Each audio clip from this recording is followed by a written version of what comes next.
नमस्कार दोस्तों, अपने मोबाइल पर उपलब्ध प्ले स्टोर में एग्री 2122 चरण 2 ऐप डाउनलोड करें।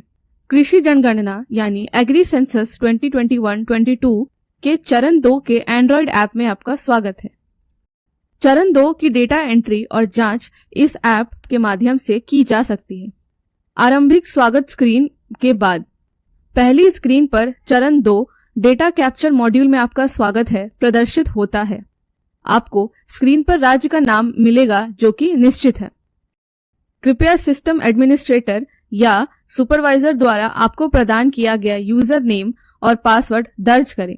यदि आप पुष्टि करना चाहते हैं कि आपने सही पासवर्ड टाइप किया है या नहीं, तो आप शो पासवर्ड चेक बॉक्स पर टिक कर सकते हैं।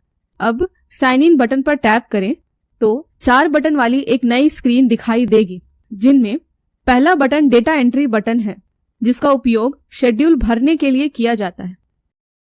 दूसरा button upload data to server यानी सर्वर पर डेटा अपलोड करें का उपयोग सुपरवाइजर द्वारा आगे की जांच के लिए एकत्रित डेटा को सर्वर पर अपलोड करने के लिए किया जाता है। तीसरा बटन सुपरवाइजर फीडबैक डाउनलोड करें है। इस मॉड्यूल का उपयोग करके एनुमरेटर उन शेड्यूल को डाउनलोड कर सकता है जिन्हें सुपरवाइजर द्वारा अस्वीकार किया गया है। 2 module upload data to server और डाउनलोड सुपरवाइजर फीड के लिए इंटरनेट कनेक्टिविटी एक आवश्यकता है। चौथा बटन फीडबैक रिपोर्ट है। यहाँ एनुमरेटर इस मॉड्यूल का उपयोग करके अस्वीकृत अनुसूचियों को देख सकता है। मेन मेन्यू के ऊपर बाईं ओर आपको 3 डैश दिखाई देंगे, उस पर टैप करें। आपको इस स्क्रीन को संचालित करने के लिए एक नई स्क्रीन मिलेगी। हमें 3 विकल्प मिलेंगे।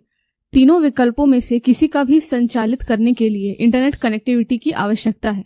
पहला विकल्प डाउनलोड मास्टर का उपयोग मास्टर डेटा डाउनलोड करने के लिए किया जाता है, यदि नए गांवों के डिजिटलीकरण या आवंटन के लिए मास्टर डेटा का त्वरित अद्यतन आवश्यक है। दूसरा विकल्प डाउनलोड डेटा का उपयोग नए आवंटित गांवों के गांववार डेटा को डाउनलोड करने के लिए किया जाता है। तीसरा विकल्प पासवर्ड बदलने के लिए उपयोग किया जाता है। हैंडहेल्ड डिवाइस में डिजिटाइज डेटा का बैकअप लेने के लिए बैकअप बटन पर टैप करें। पिछली स्क्रीन पर वापस जाने के लिए ऊपर बाएं ओर बाईं तीर पर टैप करें। डेटा एंट्री बटन पर टैप करें। आपको स्क्रीन के शीर्ष पर चयनित राज्य का नाम मिलेगा। इस स्क्रीन पर आप देखेंगे कि जिला और तहसील का नाम पहले से ही प्रदर्शित और फिक्स है। गांव का नाम और भाषा खाली है। आपको इसका चयन करना है। स्क्रीन के बाहर निकलने और पिछले स्क्रीन पर जाने के लिए स्क्रीन के नीचे बाईं ओर एक क्विट बटन है।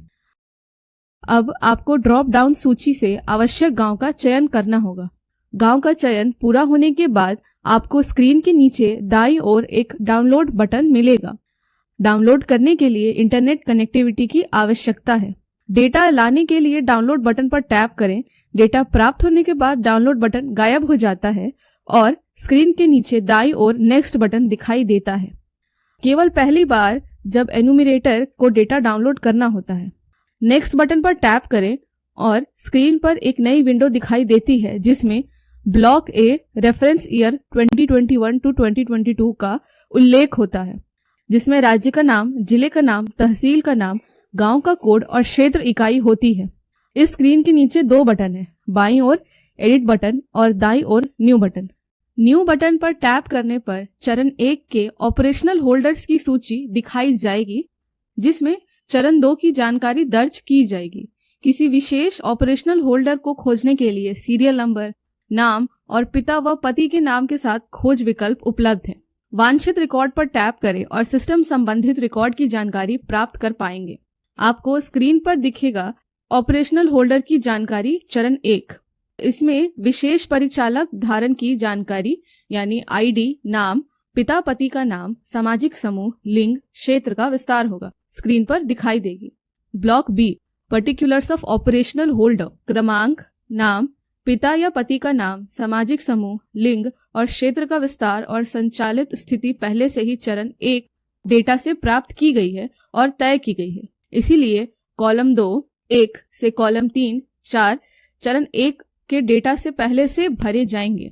अब यदि आवश्यक हो तो एनुमरेटर ब्लॉक बी से संबंधित डेटा को संपादित करने में सक्षम होगा।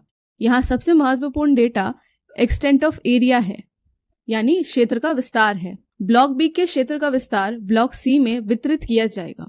ब्लॉक बी के क्षेत्र का विस्तार ब्लॉक सी के कॉलम 14 के समान होना चाहिए। आप ब्लॉक सी विंडो देख सकते हैं जिसमें लिखा है ब्लॉक सी भूमि उपयोग क्षेत्र, यानी block C land utilisation area. याद रखें कि यदि ब्लॉक बी डेटा में दी गई संचालित स्थिति पूरी तरह से संचालित दिखती है तो ब्लॉक सी के कॉलम 9 से 13 निष्क्रिय रहेंगे, लेकिन जब ब्लॉक बी में दी गई संचालित स्थिति आंशिक रूप से संचालित दिखती है तो ब्लॉक सी से कॉलम 9 से 13 सक्रिय रहेंगे।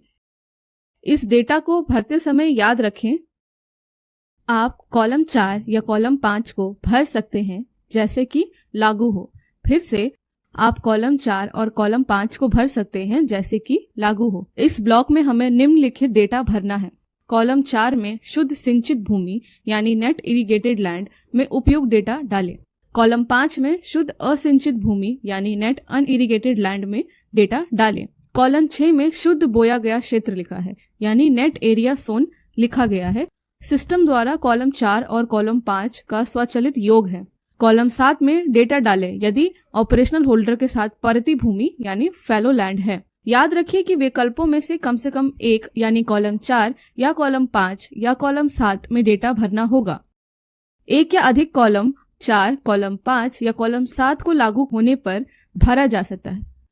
कॉलम 8 शीर्षक नेट कल्टीवेटेड क्षेत्र यानी शुद्ध खेती शुद्ध बोए गए क्षेत्र और ऑपरेशनल होल्डर के साथ वर्तमान परती भूमि का स्वचालित योग है। जब संचालित स्थिति आंशिक रूप से संचालित दिखती है तो कॉलम 9 से 13 सक्रिय हो जाते हैं। जहां भी लागू हो डेटा डालें। अब आप पाएंगे कि कॉलम 14 कॉलम 8 से कॉलम 13 का स्वचालित योग प्रदर्शित करता है। कॉलम 15 सिंचाई की स्थिति दिखाता है जो सिस्टम द्वारा उत्पन्न होती है। इस प्रकार कुल भूमि उपयोग का विवरण प्राप्त होता है। ब्लॉक D1 और ब्लॉक D2 किसी भी एक स्थिति के तहत सक्रिय होंगे। स्थिति 1 जब कॉलम नंबर 4 या कॉलम नंबर 5 भरा जाता है। स्थिति 2 जब column number 4 net irrigated area और column number 5 net unirrigated area दोनों भरे जाते हैं। अब हम कॉलम D1 पाते हैं जो संदर्भ वर्ष के दौरान उगाई गई फसलों की संख्या दर्शाता है। लागू होने पर डेटा भरें। हम ब्लॉक D2 देखते हैं जो फलसवार क्षेत्र यानी क्रॉप वाइज एरिया का विवरण देता है। सिस्टम डिफॉल्ट रूप से फसलों का सीरियल नंबर 1 दिखाएगा। संबंधित फसलों का विवरण देखने के लिए मौजूदा सीरियल नंबर दर्ज करें या अगली फसल देखने के लिए दाईं ओर जाती एरो पर क्लिक करें या पिछली फसल देखने के लिए बाईं ओर जाती एरो पर क्लिक करें। कॉलम 2 फसल कोड और नाम में फसल कोड के पहले 2 अंक दर्ज करें। यदि फसल कोड 3 अंकों का है तो पहला अंक 0 दर्ज करें, यानी यदि प्रगणक 100 सीरीज फसल कोड चाहता है तो प्रगणक 01 टाइप करेगा। 100 सीरीज फसल सूची दिखाई देगी।